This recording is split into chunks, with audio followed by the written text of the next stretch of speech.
अस्सलाम वालेकुम, आप लोग देख रहे हैं ढोक क्लब। मैं हूँ होस्ट नसाद, मेरे साथ मौजूद है रहीम ग्यास। तो सबसे पहले हम बात करते हैं मौजूदा बजट की, जो पाकिस्तान में गवर्नमेंट ऑफ पाकिस्तान ने पेश किया 2023 से 2024 तक का बजट, उस पर बात करेंगे रहीम साहब से। तो सबसे पहले जो चीज़ है कि कुछ एक्सपेक्टेशंस थी हमारी पूरी यूथ की कि पीटी टैक्स मोबाइल का रिमूव होगा और कार प्राइसेस रिड्यूस होंगी। इस बारे में आप क्या कहते हैं? पीटी टैक्स भी नहीं ख़त्म हुआ और कार प्राइसेस भी वहीं पर खड़ी हैं, स्टेबल हैं। पीटी टैक्स की तो एक्सपेक्टेशंस थी कि वो डिक्रीज हो जाएगा, बट हुआ नहीं है। उस पर हम भी अर्ड हैं यार कि क्या ज़्यादती हो गई है वहाँ के साथ।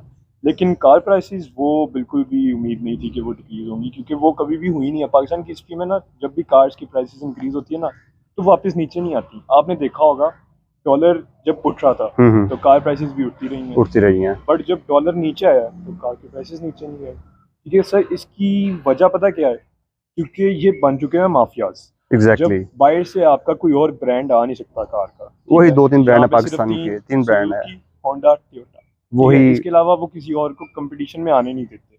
टैक्सेस गवर्नमेंट उनसे डील करती है, अपनी मर्जी के टैक्सेस लगाती है। अभी 40% आई गेस टैक्स चल रहा है एक गाड़ी पे। ठीक है, आप 40% गवर्नमेंट को दे रहे हो, तो पे तो हम ही कर रहे हैं ना।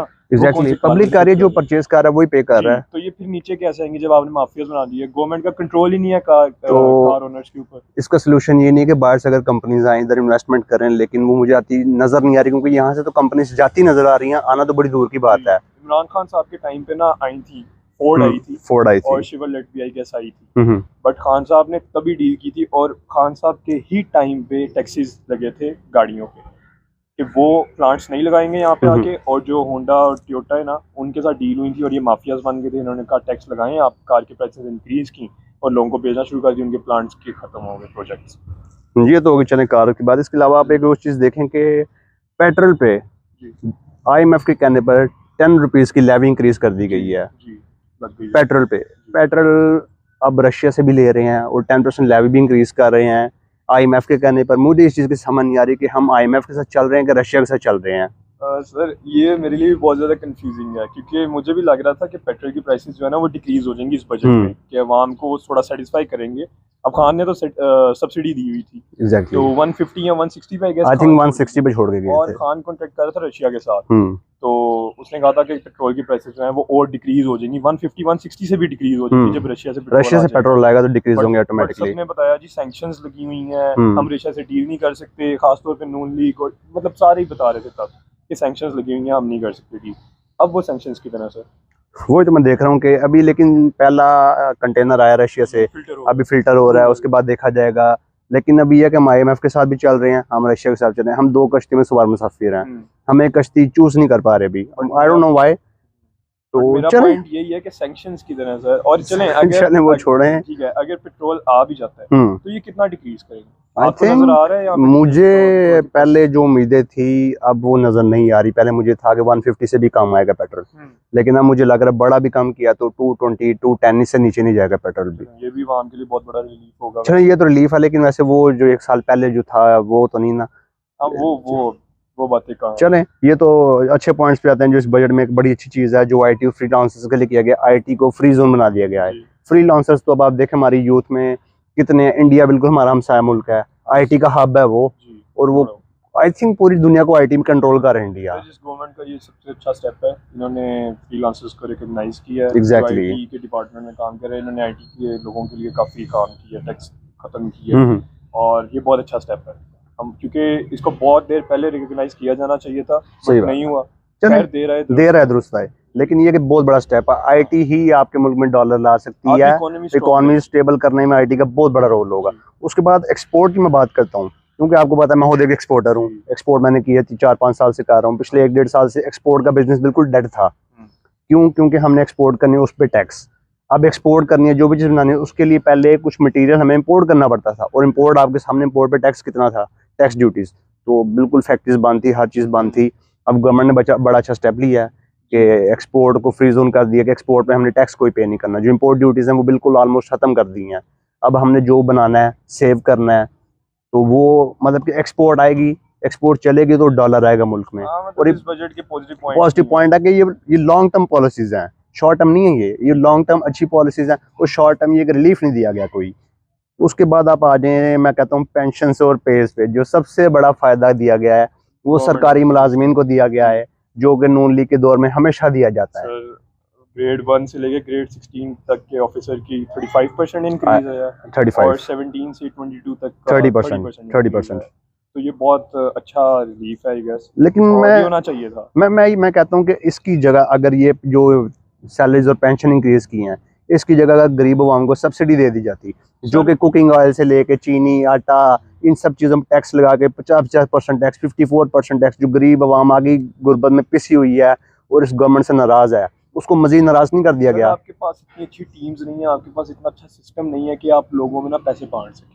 आपने भी ये शुरू से देखा, बेनज़ीर इनकम टैक्स चल रहा है, करप्शन हो रही है, उसमें भी इंक्रीज किया, आई थिंक 2000 इंक्रीज किया उसमें। जो आप ये कह रहे हैं, इससे बेहतर ये नहीं था कि ये सैलरीज को इंक्रीज ना करते और यही काम ये इन्फ्लेशन पे करते, इन्फ्लेशन को रोकते हैं, नीचे लेके आते। इन्फ्लेशन आई थिंक 9% होनी चाहिए थी, जो इस समय आई थिंक 9% से नीचे होनी चाहिए, 37 पॉइंट कुछ 38.7 चल इन्फ्लेशन बहुत 8% थी। और इन्फ्लेशन जब भी ऊपर जाती है, आपके मुल्क का दिवालिया हो जाता है, आप बैंकरप्सी के पास हैं, आप अभी फिलहाल आप बैंकरप्ट ही हुए हैं। आप वो तो इस दफा आर्मी ने बड़ा अच्छा रोल प्ले किया है, जो उन्होंने सैलरीज नहीं ली है, अपनी जो बजट में सिर्फ 12 to 13% लिया है। चाहिए था, क्योंकि हम इसके बारे में आई गेस हम 4 या 5 महीने पहले भी हम दोनों इसके बारे में बात कर रहे थे कि आर्मी को ये स्टेप लेना चाहिए, बेशक कि आर्मी का जो हमारा इदारा है ना वो काफी रिच है और वो मतलब काफी बिजनेसेस करता है, तो हमारी आर्मी वैसे भी टॉप 10 में आती है, टॉप 10 में आती है। और अगर आर्मी बजट छोड़ दे मुल्क के लिए, मुल्क की आवाम के लिए, क्योंकि ये इसी मुल्क की आर्मी है, हमारी आर्मी है, अच्छा स्टेप है। और क्योंकि वो अगर उन्हें बजट ना भी मिलता ना, उन्हें अगर जीरो भी मिलता, तो फिर भी उनके पास बहुत पैसा है अपना डिफेंस स्ट्रॉन्ग रखने के लिए ना। हमारी आर्मी की काफी अच्छी बिजनेस चल रहे हैं, और बाकी आपको ये चीजें पता ही हैं। चले, ये तो आर्मी का बहुत अच्छा स्टेप है कि मुश्किल हालात में वो अपने आवाम के साथ खड़ी हुई है आर्मी। और उसके बाद ये है कि रशिया, चलें उस पर तो बात होगी, क्रूड ऑयल आ रहा है रशिया से, वो फिल्टर हो रहा है। और जो मतलब मुझे उम्मीदें थी कि जिस तरह की सागदार साहब की पीछे बातें थी कि हम IMF को ना कर देंगे, IMF से डील नहीं करेंगे, तो मतलब आप अमेरिकन लॉबी से कट ऑफ कर दिया। अमेरिकन लॉबी से कट ऑफ करके ही पाकिस्तान स्टेबल हो सकता है। अमेरिकन लॉबी में रह के आप कभी स्टेबल हो ही नहीं सकते, आपको रशियन और चाइना लॉबी में आना पड़ेगा। वो जब इमरान खान ले रहा था, मैंने लास्ट पॉडकास्ट में मैंने मैसेज में थे HR हेड, उनसे मैंने ये पूछा, उन्होंने कहा था कि जी तब हम इस लेवल पे नहीं थे। खैर उनके आंसर से मैं सेटिस्फाई नहीं हूँ, क्योंकि मुझे लगता है कि तब हम ज्यादा अच्छी पोजीशन में थे, क्योंकि हमारी इकोनॉमी स्टेबल थी तब।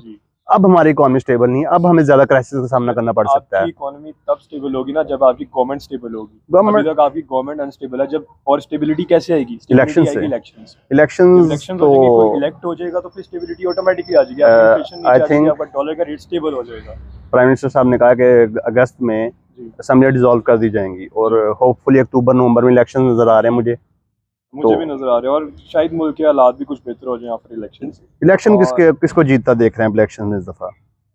सर ये बहुत कॉम्प्लिकेटेड सवाल कर लिया आपने।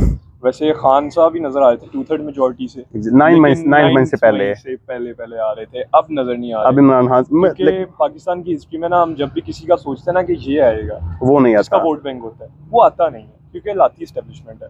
चलें, ये तो बात की बात है, कौन लाता है कौन नहीं लाता, ये इस टॉक से मरते हैं। लेकिन अगर वोट बैंक से देखा जाए तो मुझे अभी भी इमरान खान चले सारी पार्टी छोड़ के न्यू फेसेस लेके आते हैं, नहीं लेके आते, न्यू फेसेस साथ खड़े हो जाते हैं। अगर मतलब कि नौजवान तबका साथ खड़ा हो जाता है इलेक्शन में, और उनको फ्री एंड फेयर इलेक्शन लड़ने दिया जाता है विदाउट एनी रिस्ट्रिक्शन, तो फिर इमरान खान मुझे नजर आते हैं। मैं ये भी देख रहा हूँ कि कंट्री में ना काम होना है, ट्रेडिंग शुरू हो गई है, बार्टर सिस्टम काफी कंट्रीज के साथ हमारा स्टार्ट हो गया है। हमारे काफी ज्यादा मतलब काफी कंट्रीज के साथ में रिलेशनशिप बेहतर हो रहे हैं। अमेरिका को जब का फारिग किया ना इन्होंने लॉबी से, और अगर नून लीग ही आ जाती है तो काम इसी तरह चलते रहे जिस तरह चल रहे हैं। जैसे CPEC भी दोबारा से कंटिन्यू हो गया, उस पर भी काम स्टार्ट हो गया हुआ है, तो इकोनॉमी आपकी स्टेबल हो जाएगी। अगर नून लीग आ जाए, सर जो भी आए हमारे मुल्क के लिए बेहतर करे। हमारी तो दुआ यही है कि मुल्क बेहतर हो, जिसकी मर्जी गवर्नमेंट हो, लेकिन आना उसको चाहिए, डेमोक्रेसी होनी चाहिए मुल्क में, जिसका हक है, जिसका वोट बैंक है, उसको आना चाहिए। 75 ईयर से डेमोक्रेसी नजर आई है मुल्क में। चलें, उम्मीद करते हैं इंशाल्लाह आगे नजर आ जाए।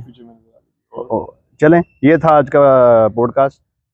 तब अगली वीडियो तक इंतजार कीजिएगा। इंशाल्लाह नेक्स्ट वीडियो हम बनाएंगे ये ग्वादर पे, वो जो भी चल रहा प्रोजेक्ट चल रहा है CPEC पे, उस पर काफ़ी चीज़ें हैं जो हम आपको बताएंगे। तब तक के लिए अपना ख्याल रखिए, दुआ में याद रखिए। अल्लाह हाफिज़, take care. Thank you so much.